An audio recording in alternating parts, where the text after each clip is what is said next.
que tudo vê. Lucas capítulo 12, versículo 1. Vamos ler até o versículo 5, restante a gente vai lendo com o decorrer. Diz assim: aglomerando-se, porém, muitos milhares de pessoas a ponto de atropelarem umas às outras, Jesus começou a dizer primeiro aos discípulos: Cuidado com o fermento dos fariseus, que é a hipocrisia.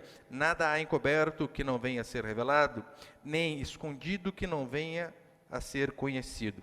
Pois tudo que disseres no escuro será ouvido em plena luz, e o que falastes sussurrando em casa será proclamado nos telhados. Meus amigos, eu vos digo, não temais os que matam o corpo, depois disso nada mais podem fazer. Eu vos mostrarei a quem deveis temer.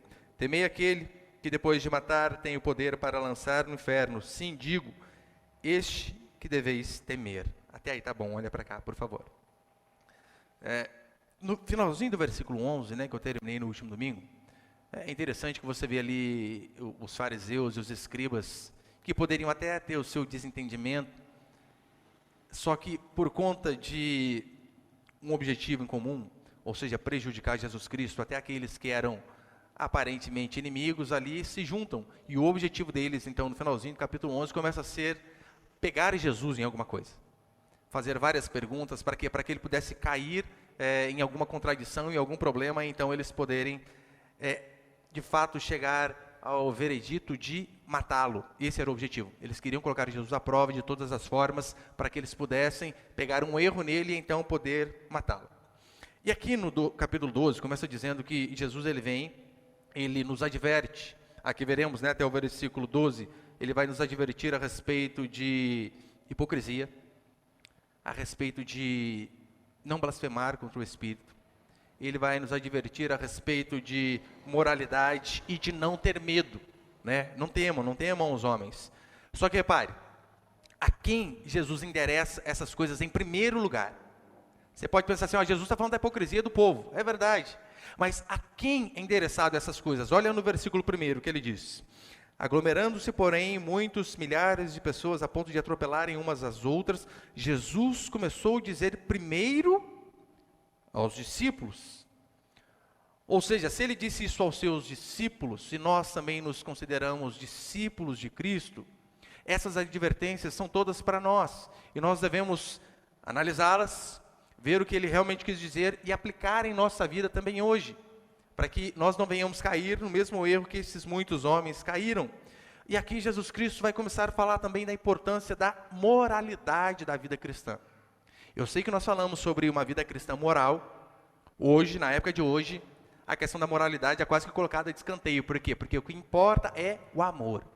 Você amando, não importa o jeito que você fala, as gírias que você tem, o jeito que você veste, com quem você anda, não importa. Desde que se ame, todos os problemas vão estar resolvidos. E uma geração imoral não gosta desse tipo de sermão. Não gosta. Porque eles querem viver a sua maneira. Só que Jesus aqui nos dá algumas dicas e eu vou passar aqui alguns princípios. Põe o primeiro ali, por favor. A primeira coisa que Jesus ele nos alerta é tomar cuidado com a hipocrisia. O que seria hipocrisia em si?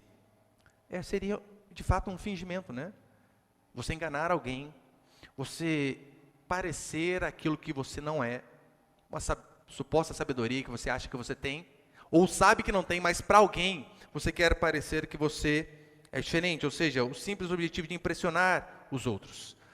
E quando ele fala a respeito da hipocrisia, isso afeta todas as áreas da nossa vida. Aqui ele está falando em relação à vida espiritual, é óbvio, que esses homens eram hipócritas. Eles tentavam demonstrar uma espiritualidade que eles não tinham. Só que isso daqui, ela nos atinge em toda a nossa vida, em qualquer lugar. Podemos ser tentados a ser hipócritas no trabalho, com os amigos, diante da família, tentando passar algo que nós não somos. E nós vemos isso constantemente. Você vê isso em muitas pessoas na mídia. Eu não sei se você sabia, mas o ex-prisioneiro, e ex-condenado, e ex-presidente, casou essa semana, O Luiz Inácio. E o que seria a hipocrisia? Algumas semanas ele disse assim: é um absurdo a classe média ter uma casa com 2 televisões.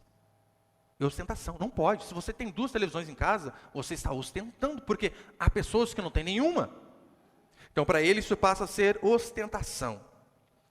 Ele que é o pai dos pobres, o líder mor daqueles que não têm terra e não têm teto. Ele que é o defensor dos gays, dos negros e de todas as minorias. Ele casa. No casamento dele, você não vê foto com negro. Você não vê LGBTs no casamento. Você não vê o MST na festa. Mas sabe quem? Classe média e alta. Aqueles a quem ele condena. Você consegue ver o que é hipocrisia? O pai dos pobres casa em um casamento onde ele gasta milhares de reais. E nessa hora ninguém pergunta, esse dinheiro poderia fazer várias coisas para os pobres? Quantas cestas básicas daria o valor desse casamento? Ele gastou muito dinheiro. E eu estava vendo aquele colunista de fofoca, Léo Dias, não que eu leia fofoca, eu li só para isso, tá? Ele falando que depois do casamento, Lula foi morar numa mansão de 700 metros quadrados. Você tem noção que é isso? Não tem. Não tem. 700 metros quadrados.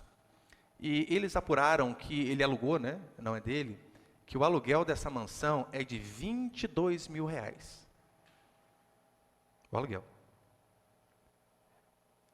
Mas ele se diz pai dos pobres. Isso é hipocrisia. Hipocrisia e muita hipocrisia. Ele está preocupado com o quê? Com você que tem 2 televisões. Se você tem uma na sala e uma no quarto, não pode fazer isso. Tem pessoas que não têm.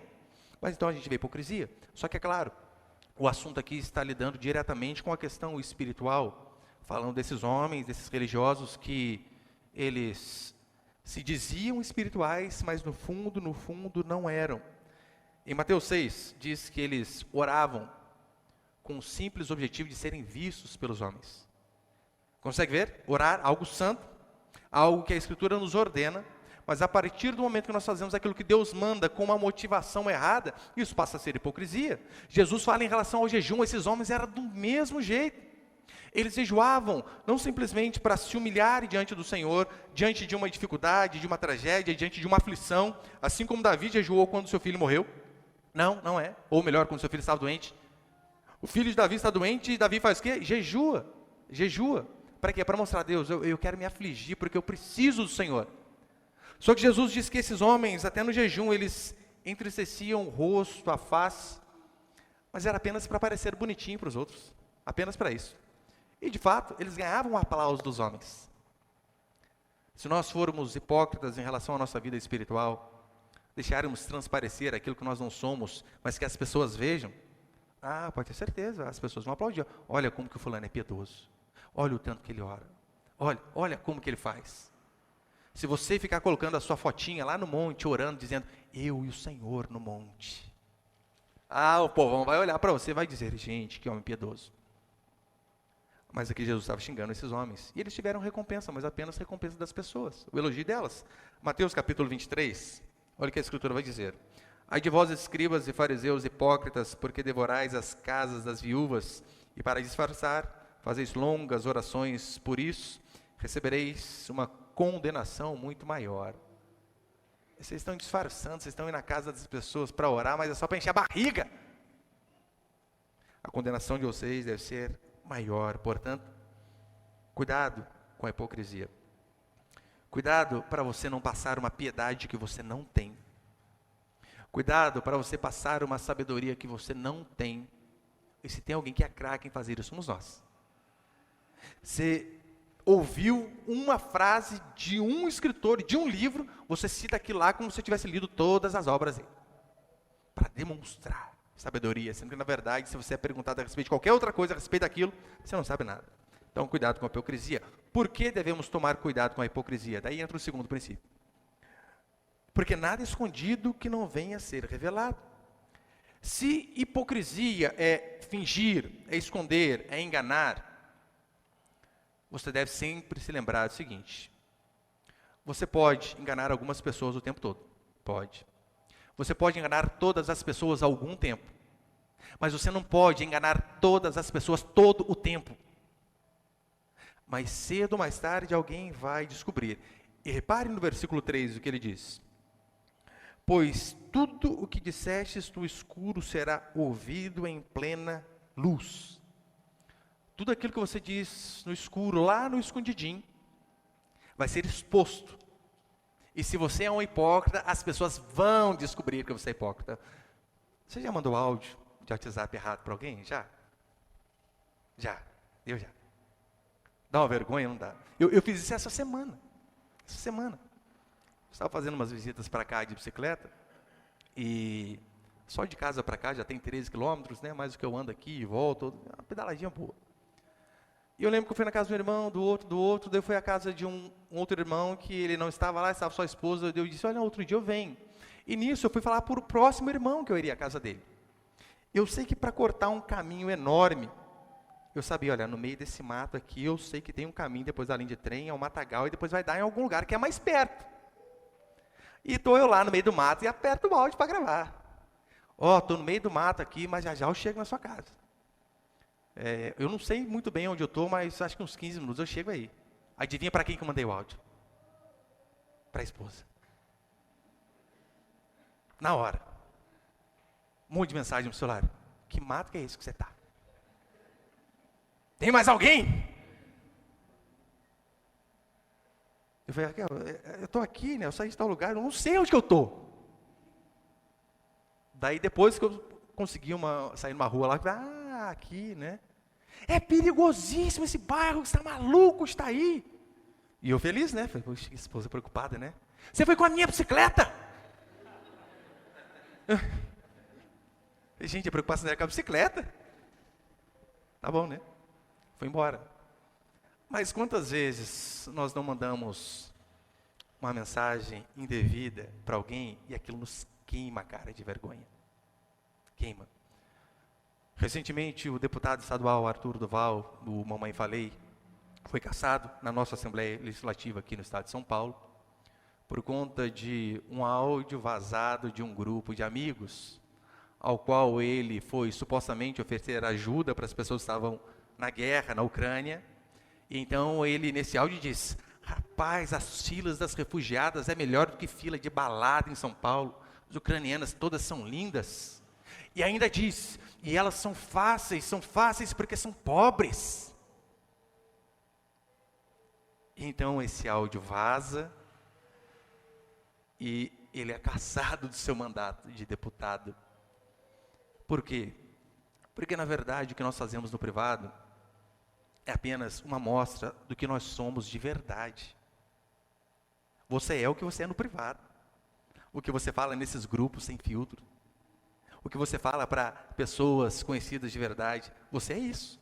Aqui, diante da igreja, diante de algumas reuniões, a gente consegue no máximo dar uma disfarçadinha ali, né? Você ia falar um negócio, mas não vou falar porque senão o irmão vai ficar escandalizado. Mas nós somos, na verdade, o que nós somos no escondido. E por que eu e você devemos temer isso? Porque o nosso coração vai ser manifesto, diz a Escritura. Os nossos áudios ou as nossas conversas faladas, não estou falando mal não, mas fulano é uma picareta, sem vergonha. Essas conversas aí um dia vão ser vazadas no áudio divino. E o Senhor então vai nos julgar por conta disso. E em se tratando de Deus, quem pode se esconder dele? Ninguém. Lembra a 2 Crônicas que diz assim? Quanto ao Senhor, seus olhos passam por toda a terra. Os olhos do Senhor estão nos vendo o tempo todo. Os ouvidos do Senhor estão atentos à nossa voz o tempo todo. Por isso devemos tomar o máximo de cuidado possível. Quando pensarmos em cometermos algum delito, não olhar apenas para a direita ou apenas para a esquerda, mas lembrar de que em cima há um Deus que tudo vê, diz a Escritura. Eu lembro no começo da minha conversão, logo no comecinho, acho que tinha uns 3, 4 meses de convertido, então eu, por conta das missões de quartel, eu precisei ir para o Rio Grande do Sul e ficar 3 meses lá. E você sabe, né, o Rio Grande do Sul tem aquela mística que é só loira de 1,80 m de olho verde. É mentira. Tinha as muvuquinhas com dente também lá, só feia. Só que aquela mística toda, né? A beleza toda está lá. Acho que por conta de que as mulheres que ganharam o Miss Brasil, a maioria é gaúcha. E para a esposa confiar no recém-convertido, que ia ficar 3 meses no meio das loiras de 1,80 m, sem fazer nada. Só que eu lembro, mesmo novo na fé, eu dizia a ela, olha, Uma que eu estava indo com o Tiago aqui da igreja, né? Meu primo. Não ia adiantar nada, é pior que eu. Ou seja, ia me acobertar em tudo, com certeza. Só que daí eu dizia para ela, porque ele não era crente também na época, né? Na verdade, ele converteu depois de lá, eu converti antes. Eu dizia para ela, olha, eu vou estar oculto aos seus olhos, criatura. Mas há um Deus que tudo vê. Se eu fizer errado, pode ter certeza, eu não ficarei impune. Mesmo novo convertido, eu tinha esse entendimento. Por que nós devemos temer o Senhor? Sabe por quê? Mateus capítulo 9, olha o que a Escritura diz. Mas alguns escribas disseram consigo mesmos, este homem está blasfemando, todavia, conhecendo-lhes os pensamentos, Jesus lhe disse, por que pensais o mal no coração? Aqueles homens estão naquele burburinho ali, já ninguém sabe nada, ninguém vai ouvir. Aí então Jesus Cristo vem conhecendo-lhes os pensamentos. Não te atemoriza isso? Saber que Deus sabe aquilo que nós nem pronunciamos, aquilo que ficou apenas em nossa mente. Diz a Escritura que o Senhor conhece e todo o mal do nosso coração. Romanos capítulo 2, versículo 16, Paulo vai dizer assim, no dia em que Deus há de julgar os segredos dos homens por Jesus Cristo, segundo o meu Evangelho. Eu não sei quanto a você, mas toda vez que eu passo por Romanos capítulo 2, eu me borro. Como assim? O Senhor vai julgar os nossos segredos? Você sabe o que é segredo, né? É aquilo que ninguém sabe. Que só você sabe. Coisas que provavelmente irão com você para o túmulo. Que nem o seu marido, nem o seu pastor, nem o seu... Ninguém vai saber. A Escritura diz que haverá um dia em que o nosso Senhor, por meio de Jesus Cristo, será julgado os segredos dos homens. Portanto, não é só fazer o mal que é o pecado. Não, não é isso. É fazer o bem com fingimento. Fazer o bem com hipocrisia. Fazer para aparecer para Deus é pecado do mesmo jeito. Porque, como eu falei, esses homens aqui, eles oravam. Oravam, faziam aquilo que era correto, mas em compensação com motivações totalmente erradas. E é interessante que no texto vai dizer assim, que os fariseus começam a fazer perguntas a ele. E talvez alguns ouvindo ali podiam dizer assim, olha, essas pessoas são humildes, porque eles estão perguntando. Eles têm um interesse em aprender, em serem sábios. Não, não era. Era safadeza pura. Eles queriam apenas pegar Jesus em algum erro. Só que eles se esqueceram de que o Salmo 139 diz que diante do Senhor até as trevas serão luz. Não, não há nada que eu e você consigamos esconder diante do Senhor. Porque nada há escondido que não venha a ser revelado. Terceiro, põe ele, por favor, meu irmão. Terceiro princípio é o seguinte. Terceiro, não tenham medo de morrer. Versículo 4, acompanhe comigo. Meus amigos, eu vos digo, não temais os que matam o corpo, e depois disso, nada mais podem fazer. Eu vos mostrarei a quem deveis temer. Temei aquele que depois de matar tem o poder para lançar no inferno. Sim, digo que esse deveis temer. Não temam os homens, porque o máximo que esses podem fazer é matar o corpo. Podem e matam. Sabemos que isso é verdade. Sabemos que há países onde, se você for um cristão genuíno, fiel às suas crenças, a possibilidade de você morrer é de 80%, 90%. Basta apenas descobrirem uma Bíblia Sagrada daquela do Novo Testamento na sua bolsa. E é o suficiente para você perder a sua cabeça. Então, Jesus vem e nos diz, não temam os homens, eles apenas podem matar o corpo. E por vezes, nós cristãos, nós aqui, por vezes nós sairemos perdedores aqui desse mundo. Eu sei que é quase uma blasfêmia, né, dizer isso para os crentes modernos, que estão acostumados a vencer em tudo, que sempre obterão vitória, que sempre serão cabeça e jamais serão cauda. Então você vem e diz que, sim, muitas vezes você vai perder. E eles acham um absurdo. Não é, não é. Apocalipse 11, versículo 7. Olha o que João vai dizer. Quando tiverem então concluído o testemunho que devem dar, a besta que surge do abismo pelejará contra eles e as vencerá e matará. E aqui está falando a respeito daquelas duas testemunhas. Nós temos lá no YouTube a playlist do YouTube, com todo o livro de Apocalipse. E quando eu preguei Apocalipse, eu falei justamente isso. O entendimento que se tem a respeito dessas duas testemunhas é que elas são o testemunho público da igreja, a confissão pública da fé. Vai haver uma época em que o mundo vai nos vencer em relação a isso. Óbvio, né? Depois aquelas testemunhas também ressurgem. Só que perderemos muitas batalhas aqui. Sabe por quê? Jeremias perdeu. Já leu o livro de Jeremias? Jeremias, ele é conhecido como o profeta chorão. Não que ele era medroso, muito pelo contrário. Ele amava tanto as pessoas, ele queria tanto ver a conversão dessas pessoas, que ele acordava de madrugada pregando sistematicamente o arrependimento, e por conta das pessoas não se arrependerem, diz a Escritura que ele chorava. Chorava porque ele queria ver as pessoas de fato se convertendo, voltando a sua vida para Deus, mas mesmo assim elas permaneciam com o coração duro. Ou seja, ele perdeu. A sua pregação não converteu ninguém. Você consegue imaginar o ministério onde você é homem de Deus, você acorda cedo, você dorme tarde, você prega aquilo que Deus mandou você pregar, e durante toda a sua vida de pregação, não foi um ano de dificuldade, foi uma vida de pregação, e durante uma vida de pregação, ninguém se converte. Você imagina Jeremias na reunião de pastores, se tivesse, né, na época dele? Você imagina Jeremias chegando lá na reunião de pastores. E aí, Jeremias, como está a sua igreja esse ano? Zero. No outro ano, chega Jeremias na reunião de novo. E aí, Jeremias, e a igreja agora está avançando? Agora você é homem de Deus, Jeremias, tem que avançar, né? E aí, quantos? Zero. 10 anos de reunião pastoral. E aí, Jeremias? Zero. Você imagina a angústia. Esse homem perdeu. Não importa. O que você devemos lembrar é que nós somos chamados para sermos fiéis. Ganhando ou perdendo. Fomos chamados para permanecermos fiéis. Com emprego ou sem emprego. Com saúde ou sem saúde. Com filho ou sem filho. Fomos chamados para obedecer a Deus em todo o tempo.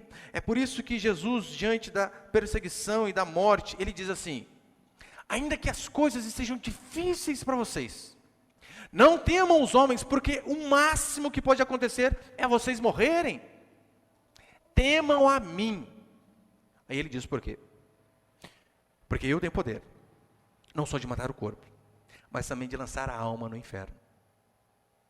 Os homens podem apenas matar o corpo, eu posso matar e lançar no inferno. Mais uma vez eu pergunto a vocês: cadê o Jesus paz e amor, que não julga, que só ama, que não condena ninguém, da escritura dos crentes modernos? Você percebe? Não existe, não tem.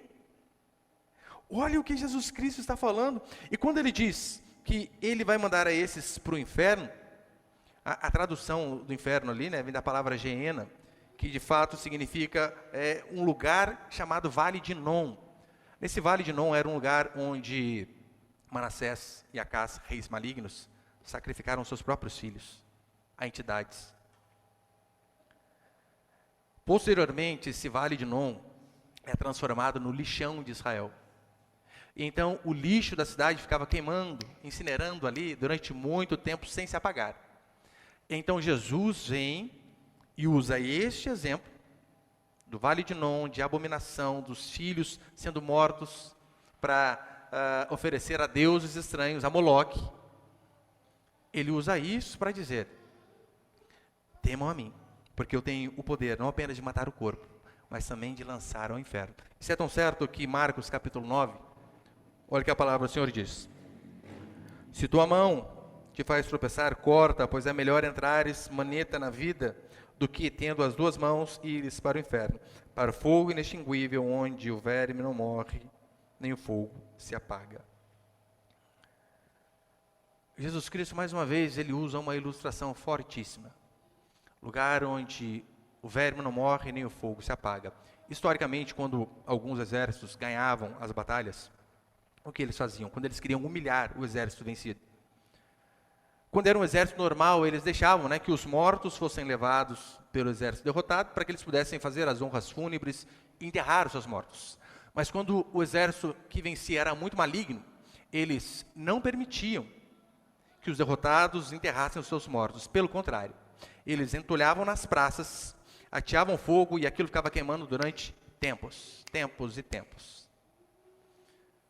E então Jesus ele usa essas ilustrações simplesmente para falar de um lugar que eu e você devemos temer. E quem manda para lá? Não é o diabo.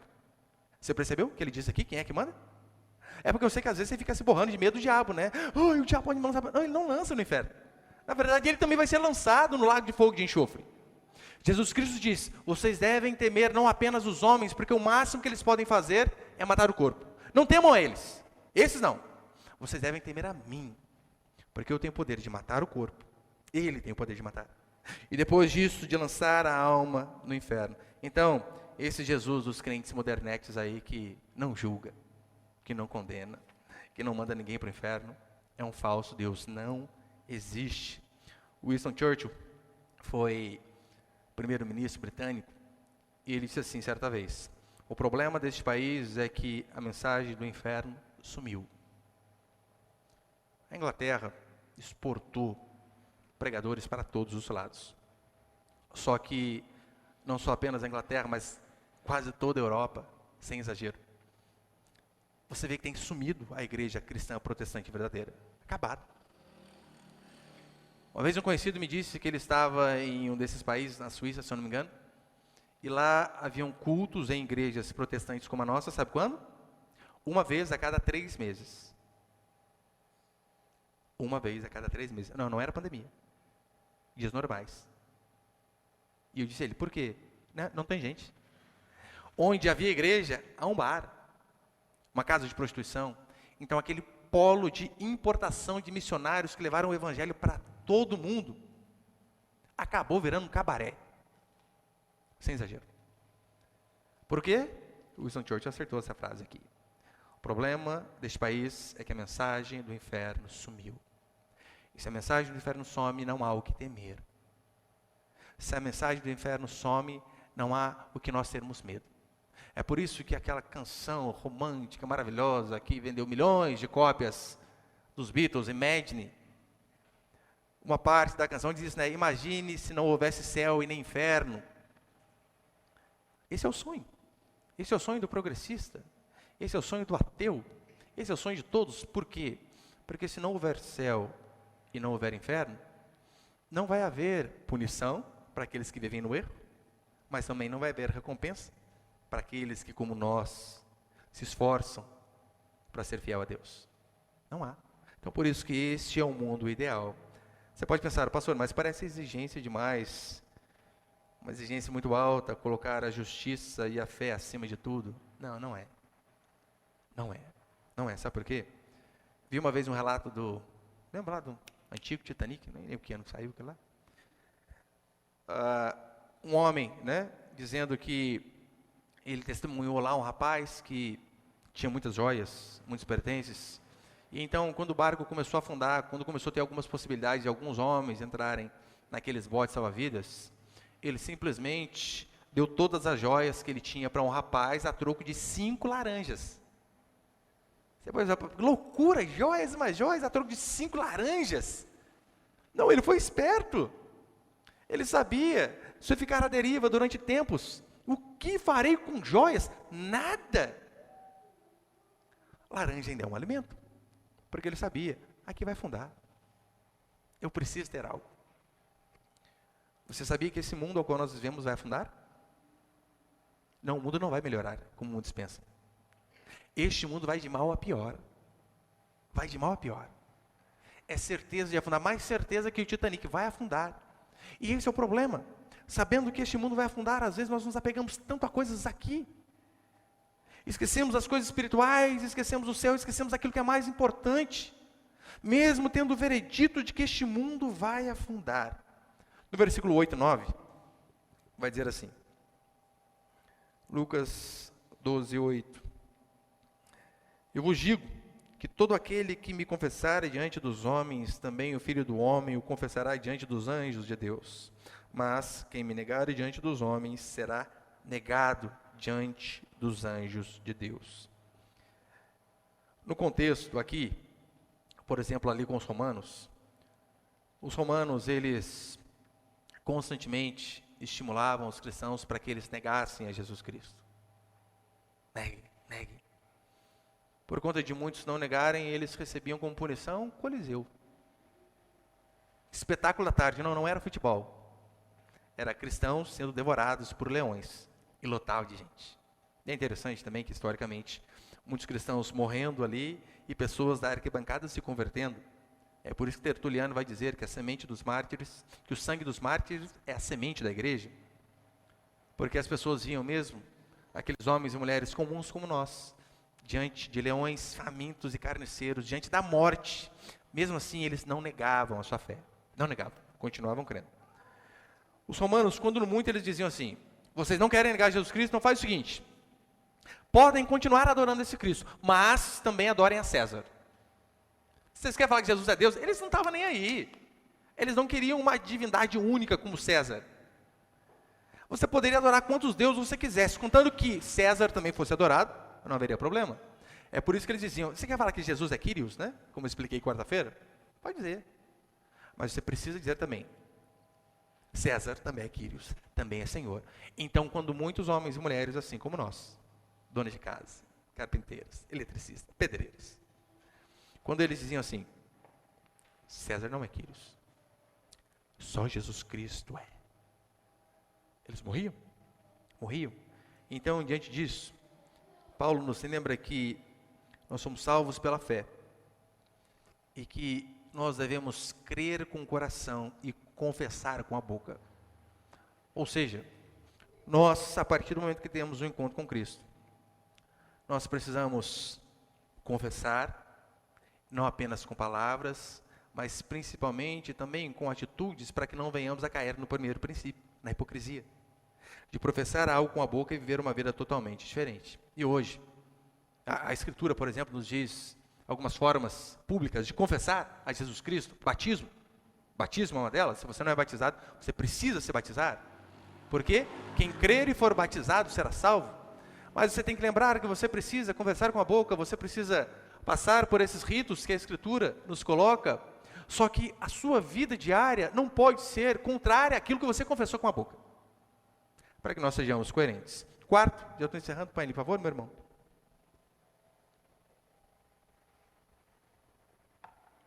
Quarto princípio, nós vemos a soberania de Deus. Acompanhe comigo o versículo 6 e o 7. Não se vendem passarinhos por 2 asses? Mesmo assim, nenhum deles é esquecido por Deus. Até os cabelos da vossa cabeça estão todos contados. Não temais, pois valeis mais do que muitos passarinhos. A medida de um asse aqui, para ficar mais fácil de você entender, seria o equivalente ali a um cesto do que ganha um trabalhador comum durante o dia. Por exemplo, né, vamos colocar, se o dia seu vale R$100, ali está dizendo: olha, esse passarinho, quantos que eles valem? Valem uns 15, 20, não muito mais que isso. Não muito mais que isso. Então ele diz assim: olha, não temam, não tenham medo de morrer. Mesmo sabendo que podemos, ele diz: não tenham medo de morrer. Meu irmão, se nós não devemos temer nem a morte, por que ficar com medo do desemprego, da enfermidade, das aflições, do futuro? Porque você sabe, o medo, ele nos cristaliza, ele nos mantém fixo, ele não nos deixa avançar. Daí você está preocupadíssimo com o futuro dos seus filhos. Daí você pergunta: quantos filhos você tem? Eu não sou nem casado, mas eu já penso como vai ser. E você acaba se angustiando antes. O que a Escritura diz é: não temam a morte, não temam nada. Por quê? Porque o medo faz isso, nos trava. Não devemos esquecer do Salmo 127, que diz assim: aos seus amados Deus dá enquanto dorme. Mas o exemplo de que descansa em Deus. É claro, isso aqui não é um estímulo para você ser preguiçoso, né? Tem que explicar. Aos seus amados Deus dá enquanto dorme. Ah, pastor, isso que eu queria. Até 10h30 todo dia agora, dormindo. Depois do almoço, dá uma cochiladinha de novo até 5h30 da tarde. Não é isso. Óbvio que não é um estímulo à preguiça, porque Provérbios vai dizer insistentemente, né? O preguiçoso não avança, o preguiçoso não tem nada, ele é imprudente. Mas o que Jesus está dizendo aqui é o seguinte: você acordando cedo, trabalhando afinco, se dedicando o máximo que você puder, sem ficar de preguicinha. Dedique-se de verdade. Depois que você trabalhou até você cansar, esse é o objetivo do trabalho, trabalhar até cansar.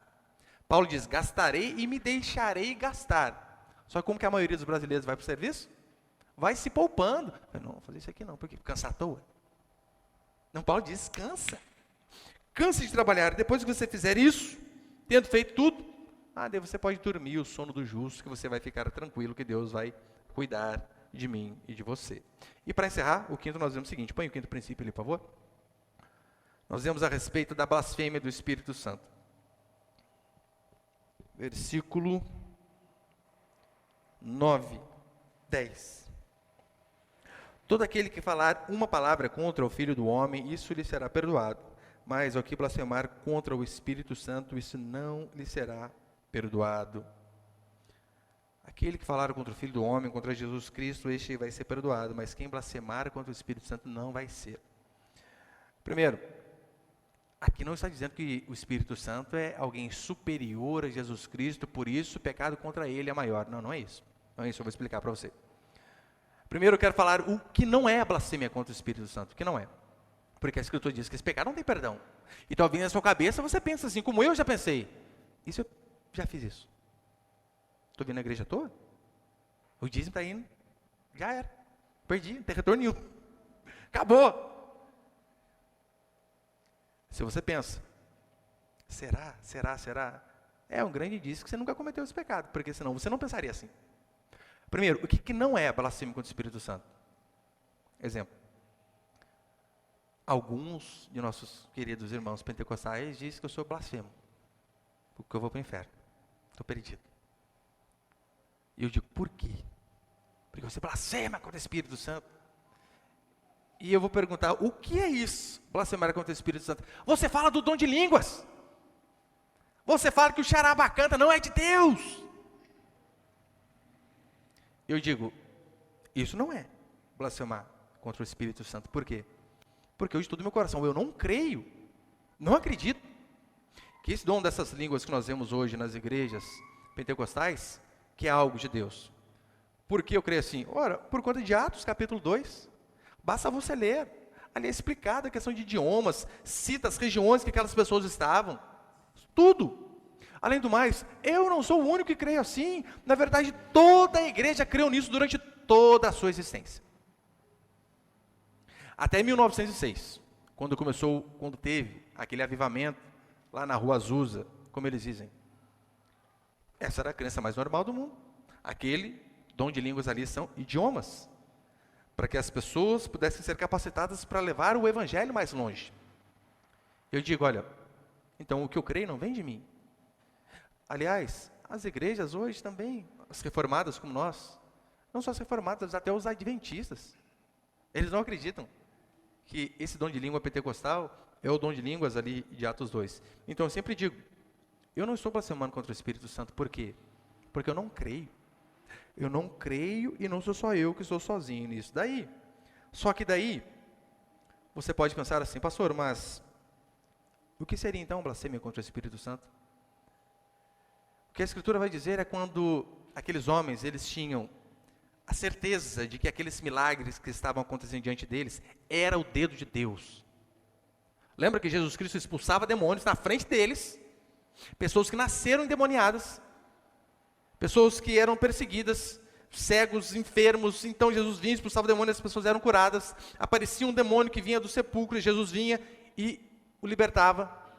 E aí, então, aquelas pessoas vendo aquilo que Cristo fazia diante de seus olhos, elas diziam assim, ele faz isso, mas por um demônio maior, por Beelzebu. Ou seja, mesmo tendo uma concepção nítida de que aquilo só podia ser o dedo divino, eles dizem, é o demônio. A Bíblia diz, isso aqui não passa, não passa. Augusto Nicodemos, ele define de uma forma maravilhosa essa questão. Ele diz assim, há uma rejeição consciente e voluntária da verdade que foi claramente exposta. No caso dos fariseus, a blasfêmia foi chamar deliberadamente Jesus de endemoniado, quando estava claro que ele agia pelo poder do Espírito. Eles tinham essa noção, só pode ser Deus. Alguns disseram isso: não será o dedo de Deus, não será o Senhor aqui em nosso meio? Quem faz isso, a não ser Deus? E mesmo diante disso eles diziam: Beelzebul, Beelzebul. João Calvino também define isso de uma forma fantástica. Razão pela qual a blasfêmia contra o Espírito Santo supera, a razão pela qual a blasfêmia contra o Espírito Santo supera os outros pecados, não é que o Espírito é superior a Cristo, mas que aqueles que se rebelam, depois que o poder de Deus foi revelado, não podem ser dispensados sobre a alegação de ignorância.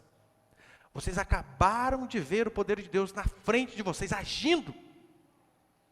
Vocês não podem de forma nenhuma dizer assim: não, eu sou ignorante, eu não sabia. Porque eu sei que na sua cabeça pode pensar assim: pastor, mas calma aí, Paulo foi blasfemo. Ele diz: eu noutrora era blasfemo. Ora, então Paulo também não teve salvação para ele? Para Paulo teve. E o texto explica. 1 Timóteo, põe ele por favor. 1 Timóteo 1,13, olha o que Paulo diz. Apesar de eu ter sido blasfemo, perseguidor e arrogante, ele, Jesus Cristo, porém me concedeu misericórdia, pois o que fiz se devia à ignorância e à incredulidade. Paulo diz que todas as vezes que ele foi blasfemo, ele foi porque ele não acreditava. Porque ele era ignorante. O seu coração ainda estava endurecido por conta do pecado. Então, por conta disso, para ele houve perdão. Do mesmo jeito que para nós. Quantos aqui já não falaram mal antes? Eu me converter, falava, os crentes lá. Vai para a igreja, dá dinheiro para pastor. Isso é quase que o jargão conhecido, né? Você pensa, pastor, então não tem jeito? Não. Ignorância, incredulidade, um coração ainda endurecido. Muito diferente desses fariseus. Eles tinham a plena convicção. Deus está agindo aqui em nosso meio. E mesmo assim eles negaram. Que eu e você, de fato, meus queridos, não venhamos a cair no pecado desses homens, porque Jesus Cristo, Ele constantemente nos adverte. Cuidado, não vá para esse caminho. Ele não nos aterroriza. A mensagem do inferno não é algo para nos colocar medo. Porque, já viu, alguns pais às vezes querem que o filho não faça determinada coisa, ou não vá para determinado lugar. O que ele diz? Ele coloca medo. Cuidado, hein? Vai ficar aí na rua, o homem do saco vai passar. Apenas com o intuito de colocar medo para que a criança, de fato, não saia. Isso aqui que Jesus Cristo disse não foi para colocar medo em mim e você. Não foi. Isso aqui foi a mais absoluta verdade e realidade que vai acontecer com todos aqueles que não se arrependem dos seus pecados, que não confessam a Jesus Cristo como Salvador e que não demonstram o seu arrependimento por uma vida de arrependimento. Porque arrependimento não acontece apenas em um estágio da nossa vida, do dia que eu me arrependi dos meus pecados. Não, arrependimento é um estado constante na vida do cristão. Então, que nós não venhamos a ser hipócritas como esses homens que confessam algo com a boca, que aparentemente são piedosos em relação à oração. Quem que pode cair nesse pecado a não ser nós aqui? Quem que vem para a igreja domingo? Nós. Que venhamos a tomar um cuidado para que nós não venhamos a cair nessa hipocrisia e que Deus nos dê a graça da nossa fé ser uma fé verdadeira. Amém, meus irmãos?